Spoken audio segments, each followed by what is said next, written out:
One of the coolest and most useful storytelling devices in video production is the video montage. And I like these so much because they can accomplish so much, right? We can learn so much that propels a story or a narrative forward. We can develop so much about a character or instill a whole bunch of emotion on our audience. And we can do so in such unique and creative ways in such a minimal amount of time. And it really allows for some really creative opportunities. So we're going to explore the video montage and exactly what it is, how it works, and potentially what are the different elements that really make a successful video montage.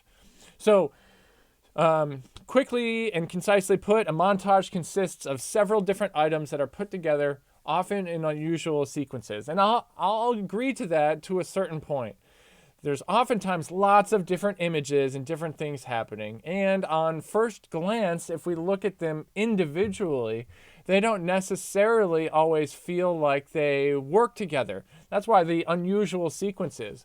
But really, when you wrap them all up and you reveal them in a very quick and creative way, that montage of unusual sequences potentially can really be informative or entertaining or emotional to your audience. So, why exactly do we use montages? Well, we want to teach people about expository things that are happening in the story. What are the really important things that we need to get across very quickly so we don't have to spend a lot of time of our runtime going through the motions of explaining this? Is there a more concise and creative way that we can reveal this information? And the montage is the way that we can do that sort of thing. So let's take, for example, the movie Parasite, which won the Academy Award recently for Best Picture.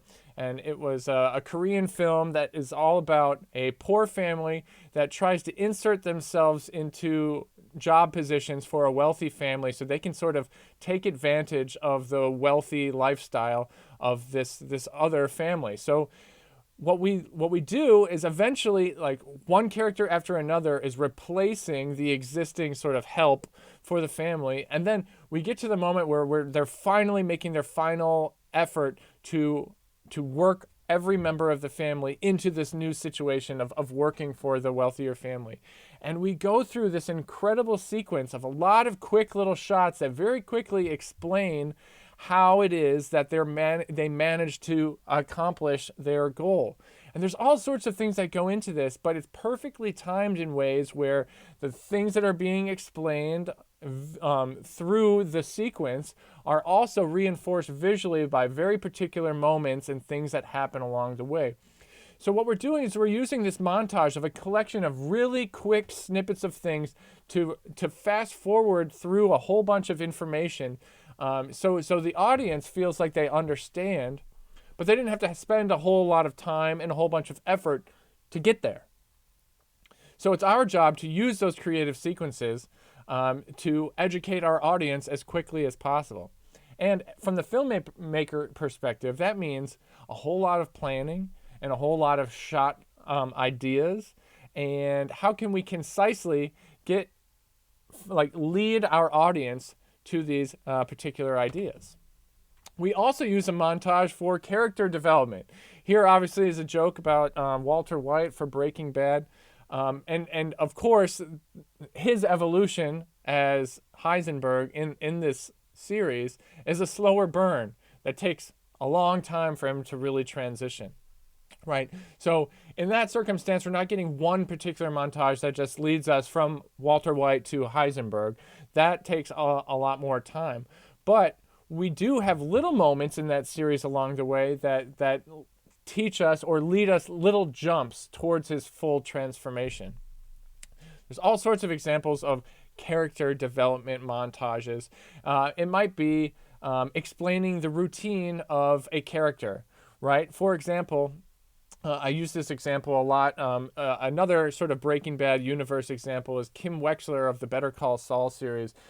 She's a lawyer, but we don't know much about her during the beginning of a montage. But what we do get is basically the morning routine of this particular character. And it's the alarm goes off at 5:30 in the morning. The the character is still dressed in like professional attire from the night before. We go through the morning routine of starting the coffee maker and brushing the teeth and making it to the gym early before work and putting the gym membership card down on the paper. And the music really reinforces the routine, and it reinforces the fast paced.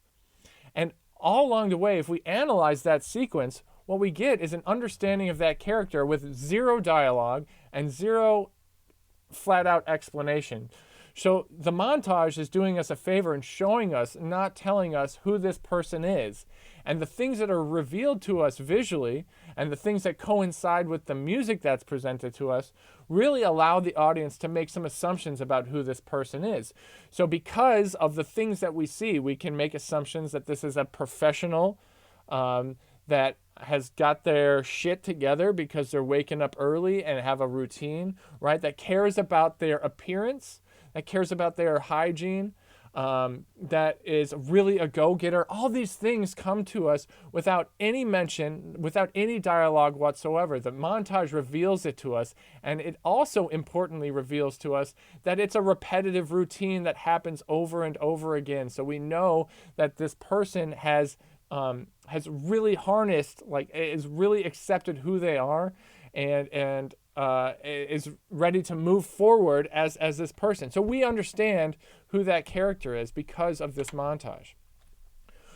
Now, one of the things that naturally happens with a montage is the showcase of the passage of time, right? We learned that we start in this place and we end up in this place, right? But how do we do that? It's not just a long shot of a person's day. No, it's like we fast forward through little moments. Sometimes we use jump cuts, right? That will, maybe it's a particular scene that appears static, but instead of watching it in real time, we fast forward in little chunks, right?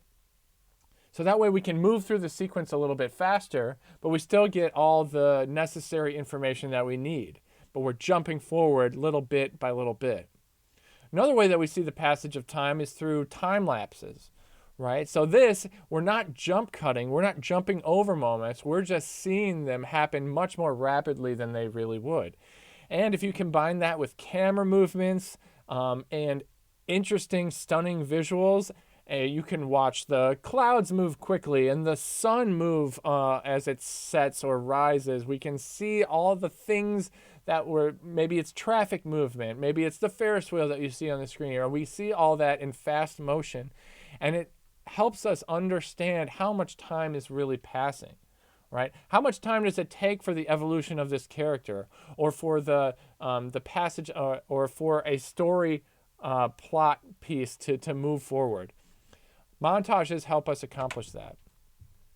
We can also use a montage as sort of a creative interlude to say, well, let's separate these two pieces of story and insert something creative with a lot of very fast cuts and camera angles and shots and sequences that is going to potentially like just reinforce the mood or tone of the film or the video.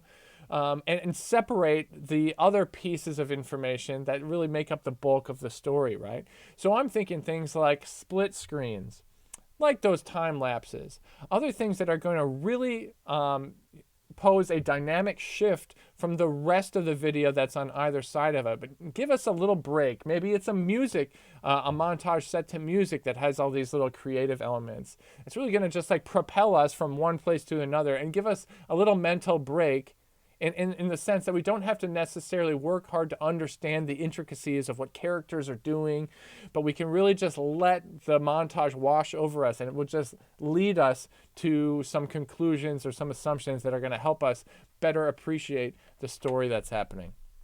And finally, we get comparative development. So this is where a montage is taking advantage of, it's not just showcasing the story or a particular character. It might be more than one character, right? And the image that I've got here is of Rocky IV, clearly from Rocky Balboa's glove and Ivan Drago's glove. And what we see is in this particular movie, we know that a workout montage is coming, right? The training montage. We know that it's going to be in a Rocky movie.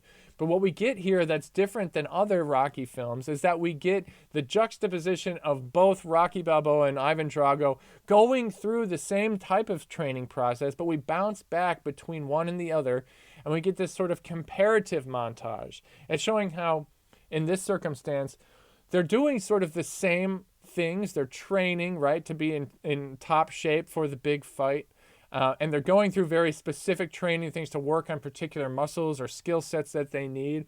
But Rocky is doing it the old school way, and Ivan Drago is doing it with like computer machinery and technology and steroid use and all these other things, right?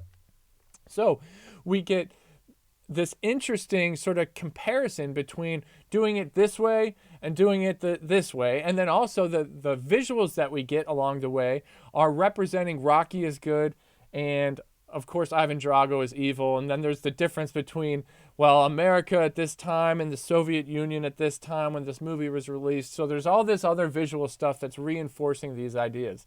But this montage that I'm talking about in the fourth Rocky film is a comparative development montage that is allowing us to understand the growth of two different characters at the same time.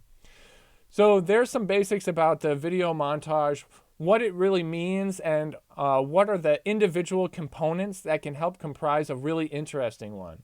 I wouldn't necessarily say that you should stick with, well, time-lapse is going to be my montage. I'll just have a series of time-lapse things that get the job done. No, insert that with a whole bunch of other little tips and tricks that are going to make your video montage very compelling and interesting, engaging, but still achieve its basic function, which is to educate your audience and push the narrative and character development forward in a very quick way.